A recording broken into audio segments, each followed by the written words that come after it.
सच्चिदानंद रूपाय विश्व उत्पत्ति आदि हेतवे तापत्रय विनाशाय श्री कृष्णाय वयम नमः। श्रीमद्भागवत महापुराण चतुर्थ स्कंद प्रथम अध्याय।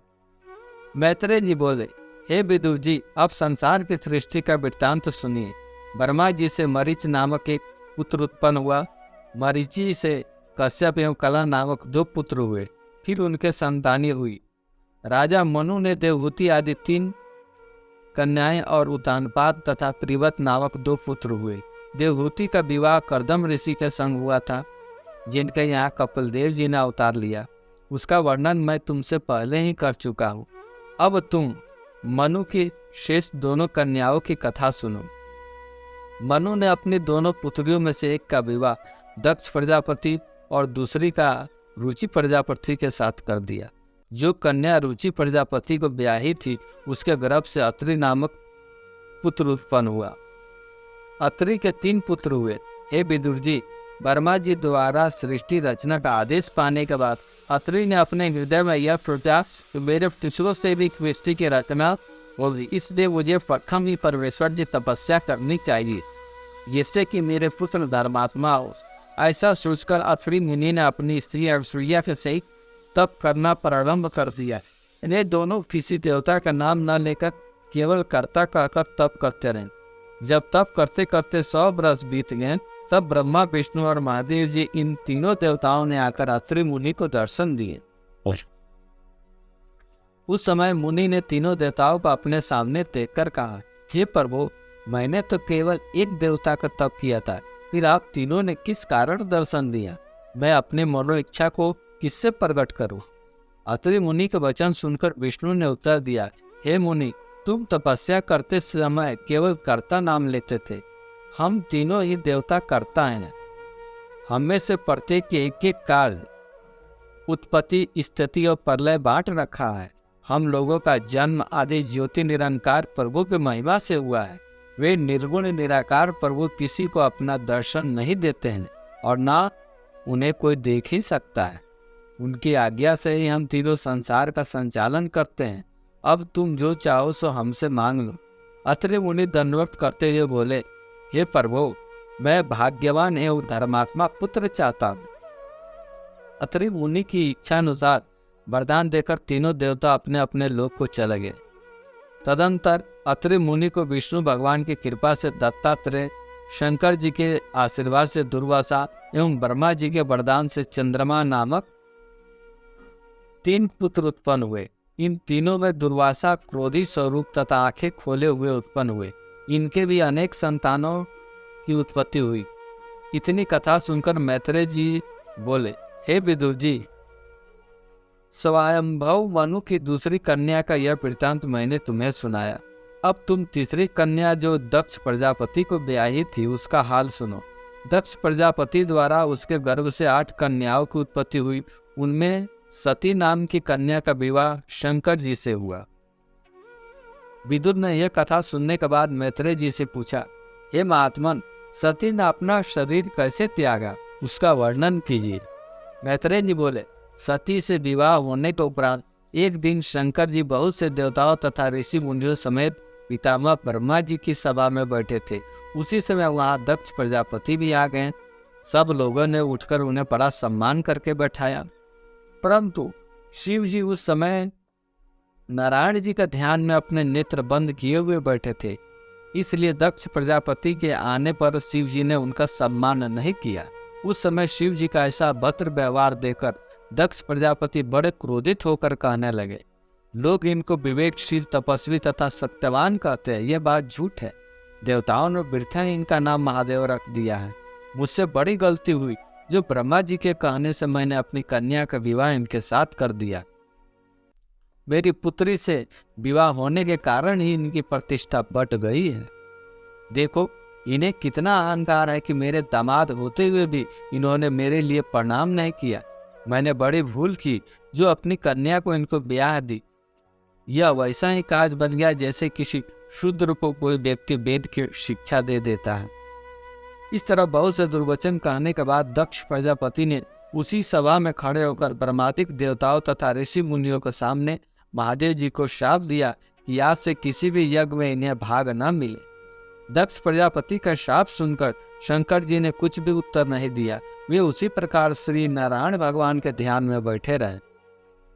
तत्पश्चात जब दक्ष प्रजापति श्राप देकर अपने घर को चले, उसी समय नंदीगण ने अपने मन में सोचा कि हमारे भोलेनाथ महादेव को इस ब्राह्मण ने बिना विचारे ही श्राप दे दिया है, इसलिए मैं इसको एवं समस्त ब्राह्मणों को ये श्राप देता हूँ कि ब्राह्मण लोक वेद पुराण पढ़ने पर भी वृद्धावस्था में विचारहीन हो जाएंगे और पूजा पाठ तथा जप तप का फल दूसरे लोगों को धन लेकर बेच दिया करेंगे और वे प्रणाम न करने पर भी सबको आशीष दे दिया करेंगे तथा धर्म अधर्म का विचार न करके सबके यहाँ भोजन कर लिया करेंगे। हे विदुर, नंदीगण के इस शाप को सुनकर उसी सभा में बैठे हुए भृंगु ऋषि क्रोधित होकर नंदीगण से बोले, हे नंदी, दक्ष प्रजापति द्वारा अपराध करने पर समस्त ब्राह्मणों को शाप क्यों दिया? इसलिए मैं भी शिव भक्तों को यह शाप देता हूँ कि वे मदिरा पान करेंगे एवं अपने देह पर भस्म माला करें। वे अपने स्वर्णांग में बड़े बड़े छिद्र बना कराकर मुद्रा पहना करेंगे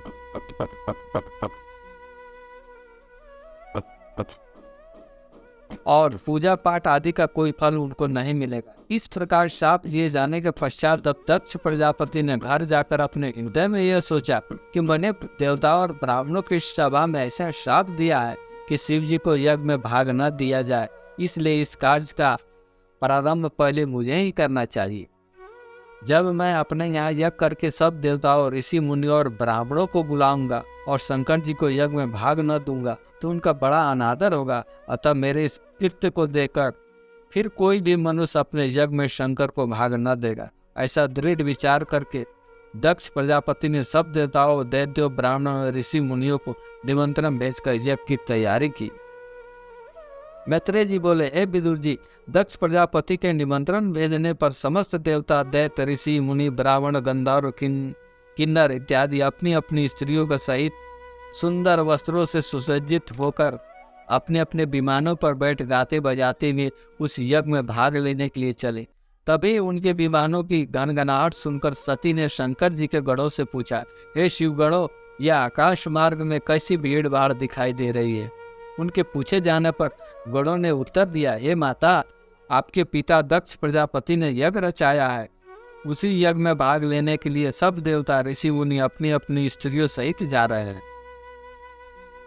यह सुनकर सती जी बहुत ही उदास होकर सोचने लगी कि मेरे पिता ने अन्य सब लोगों को तो आमंत्रित किया है, परंतु मुझे और शिव जी को निमंत्रण न देकर अपमानित किया है।